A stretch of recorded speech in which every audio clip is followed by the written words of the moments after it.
Assalamualaikum warahmatullahi wabarakatuh. Sebelum saya memulai tentang pelaksanaan UTS, saya ingin memperkenalkan diri dulu. Nama saya Ahmad Taufik, NIM 0021, Prodi Tadris IPS, semester 3. Di sini saya akan memenuhi tugas UTS tentang sejarah peradaban Islam. Nah, yang saya jelaskan di sini yaitu tentang Khulafaur Rasyidin.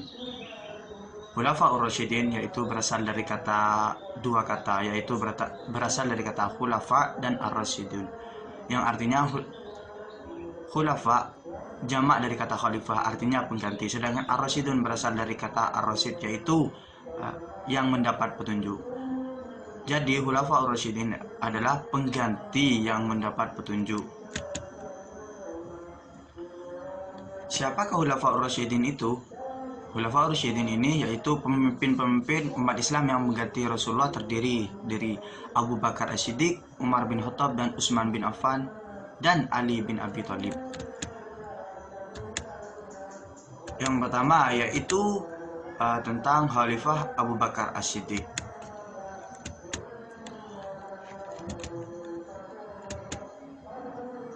Apa saja yang kebijakan Khalifah yang paling penting dalam Khalifah Abu Bakar As-Siddiq? Yang pertama yaitu memerangi kaum murtad, yang kedua kodifikasi pembukuan Al-Quran, dan yang ketiga perluasan wilayah negara Islam. Yang pertama yaitu memerangi kaum murtad, artinya yaitu keluar dari agama Islam, tidak mengakui kepemimpinan Abu Bakar As-Siddiq, menolak membayar zakat. Beberapa kelompok kembali menganut tradisi dan agama sebelumnya. Meninggalnya Rasulullah sebagai alasan pemurtatan dan pembanggangan. Dan yang terakhir, memerangi kaum murtad, artinya gerakan pemurtatan riddah ini dipelopori oleh kepala suku. Apa tindakan Abu Bakar dalam memerangi kemurtadan tersebut? Yang pertama yaitu mengajak kelompok yang murtad dengan cara persuasif atau dengan cara yang damai. Artinya Abu Bakar itu mengajak, apabila ada yang murtad itu mengajak untuk damai. Sedangkan yang kedua, apabila tidak ingin berdamai, maka jika mereka memilih perang ketimbang kembali kepada Islam, umat Islam akan menghadapinya. Yang kedua yaitu munculnya nabi palsu. Munculnya nabi palsu itu dilatar belakangi oleh rasa iri terhadap keberhasilan Nabi Muhammad SAW membangun masyarakat baru. Siapakah nabi palsu tersebut? Yaitu terdiri dari Tulaihah bin Khuwailid al-Asadi, Aswad al-Ansi, Malik bin Nuwairah, Musailamah al-Kadzab. Serta dalam mengatasi munculnya nabi palsu ini banyak terjadi peperangan. Yang ketiga yaitu kodifikasi Al-Quran. Kodifikasi Al-Quran ialah kegiatan pengumpulan lembaran-lembaran atau mushaf yang berisi tulisan ayat-ayat Al-Quran yang ditulis oleh para sahabat Rasulullah di media kulit binatang, pelepah kurma, tulang, dan sebagainya. Kodifikasi dilakukan atas usulan Umar bin Khattab dengan pertimbangan sebagai alat bantu untuk mendokumentasikan ayat-ayat Al-Quran, dan banyak penghafal Al-Quran yang meninggal. Koordinator kegiatan kodifikasi ini adalah Zaid bin Zabid.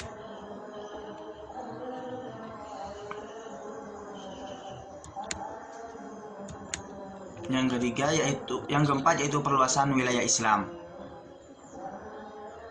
Perluasan wilayah pada abad ke-7 sampai ke-19 dianggap sebagai hal yang wajar pada tindakan politik. Perluasan wilayah yang dilakukan oleh umat Islam pada abad ke-7 ini adalah tidak bisa disamakan dengan perluasan wilayah yang dilakukan oleh suatu negara saat ini. 3. Strategi politik perluasan wilayah Islam pada masa Abu Bakar. Yang pertama yaitu menganjurkan masuk Islam dengan jaminan perlindungan harta dan jiwa. Yang kedua, jika tidak masuk Islam, membayar jizyah atau pajak jiwa dan harta akan dijamin perlindungannya. Yang ketiga, jika menentang akan diperangi. Yang kedua yaitu pada masa Khalifah Umar bin Khattab. Sekilas tentang kisah Umar bin Khattab, yaitu sebelum masuk Islam termasuk orang yang paling memusuhi Islam, sejajar dengan Umar bin Hisam, yaitu Abu Jahal. Umar bin Khattab ini orang yang paling ditakuti pada masa dakwah Nabi Muhammad SAW, termasuk golongan orang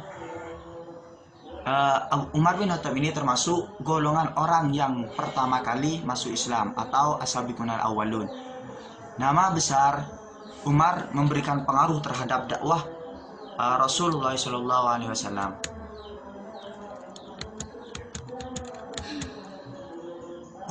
Umar bin Khattab ini termasuk orang yang kritis terhadap keputusan Rasulullah serta tegas terhadap perkara yang benar dan salah.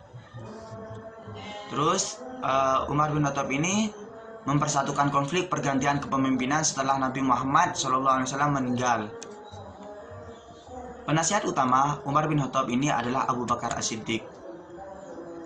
Apa saja prestasi penting yang diraih oleh Umar bin Khattab? Yang pertama, perluasan wilayah. Yang kedua, penataan administrasi dan keuangan pemerintahan. Dan yang ketiga yaitu penetapan kalender Hijriah. Perluasan wilayah pada masa Umar bin Khattab ini disebut Futuhan al-Islamiyah karena pada masa ini keberhasilan perluasan wilayah yaitu Suriah, Persia, Mesir, Afrika, Armenia serta Eropa Timur.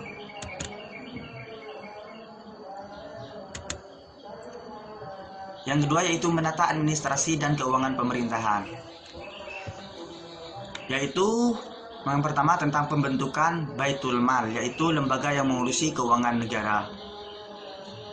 Yang kedua yaitu pembentukan Dewan Perang, lembaga administrasi ketentaraan. Setelah itu yaitu penggajian pertama bagi pegawai pemerintah.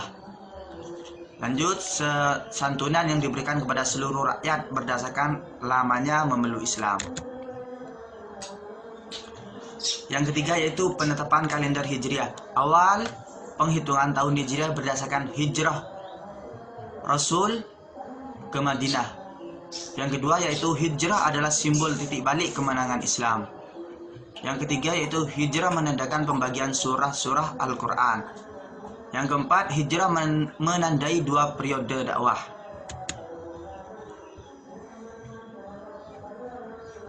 Setelah itu lanjut tentang khalifah yang ketiga yaitu Khalifah Utsman bin Affan. Sekilas tentang Utsman bin Affan. Utsman bin Affan terpilih menjadi khalifah berdasarkan tim yang dibentuk oleh Umar untuk memilih pemimpin penggantinya yang terdiri dari Utsman bin Affan, Ali bin Abi Thalib, Talha bin Ubaidillah, Zubair bin Awam, Abdurrahman bin Auf, dan Sa'ad bin Abi Waqqas.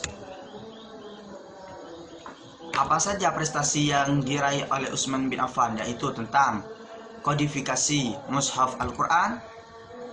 Yang kedua, renovasi Masjid Nabawi. Yang ketiga, pembentukan Angkatan Laut. Yang keempat, perluasan wilayah. Yang pertama yaitu kodifikasi tentang Al-Quran. Dilatar belakangi oleh perbedaan pembelajaran Al-Quran karena pengaruh luasnya wilayah Islam. Utsman bin Affan membentuk panitia penyusun mushaf yang terdiri dari Abdullah bin Zubair dan Abdurrahman bin Harith serta koordinator yaitu Zaid bin Thabit.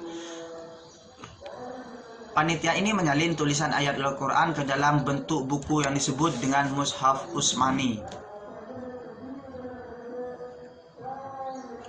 Hasil mushaf diperbanyak sebanyak 5 kitab. Yang asli tetap di Madinah, yang keempat kitab dikirim ke Mekah, Suriah, Basrah, dan Kufah. Yang kedua, hasil prestasi Utsman bin Affan yaitu merenovasi Masjid Nabawi. Masjid Nabawi mulai dibangun pada masa Umar dan diperluas pada masa Utsman atau direnovasi oleh Utsman bin Affan. Yang ketiga yaitu pembentukan angkatan laut. Pada masa Utsman bin Affan, kekuasaan negara Islam dicapai oleh Afrika, Siprus, dan Konstantinopel. Yang keempat yaitu perluasan wilayah meliputi Azerbaijan dan Armenia. Yang keempat yaitu Khulafaur Rasyidin. Yang keempat yaitu adalah Khalifah Ali bin Abi Thalib. Peristiwa yang terjadi setelah pemerintahan Khalifah Utsman yaitu berakhir terjadi fitnah di dalam kalangan umat Islam di Basrah, Mesir, dan Kufah. Provokator peristiwa yang terjadi setelah pemerintahan Utsman berakhir yaitu Abdullah bin Saba. Implikasi fitnahnya untuk berakhirnya Khalifah Utsman ini yaitu munculnya kelompok yang memberontak dan menuntut Utsman untuk mundur. Akhirnya Khalifah Utsman meninggal dibunuh oleh keadaan berpuasa dan membaca Al-Quran. Kebijakan pemerintahan Khalifah Ali bin Abi Thalib yang pertama yaitu pergantian pejabat yang tidak memiliki integritas, artinya tidak memiliki kesatuan. Banyak pejabat yang diangkat karena kedekatannya dengan Khalifah Utsman. Yang kedua, hal ini mengakibatkan kebencian terhadap Khalifah Ali bin Abi Thalib semakin bertambah, yaitu membenahi keuangan negara. Yang keempat, memajukan bidang ilmu bahasa dan bidang pembangunan.